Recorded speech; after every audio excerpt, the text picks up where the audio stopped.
Dashboard and controls. Kubota's modern tractors, such as the M6 and M7 series, feature advanced digital dashboards with multifunction LCD displays, showcasing engine RPM, fuel levels, DEF AdBlue status, and maintenance alerts.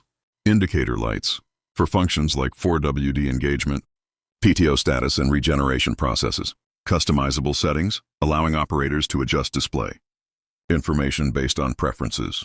These enhancements aim to provide operators with comprehensive real-time data, improving efficiency and safety. Engine and powertrain. Recent Kubota models, like the M1R26GX, are equipped with robust engines. Engine V6108 TICRS, a 6-spindle turbocharged diesel engine delivering 125 HP PTO power, approximately 108 HP, suitable for heavy-duty tasks.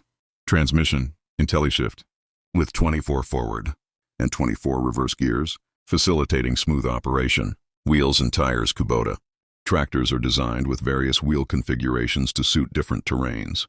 Front tires, sizes like 420/70R24, providing stability and traction.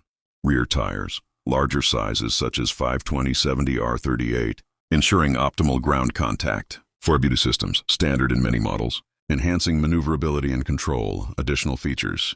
Kubota's commitment to operator comfort and efficiency is evident in features like ergonomic cab design, spacious interiors with intuitive controls, advanced HVAC systems, automatic climate control for year-round comfort, multifunction joysticks, integrating various controls for streamlined operations.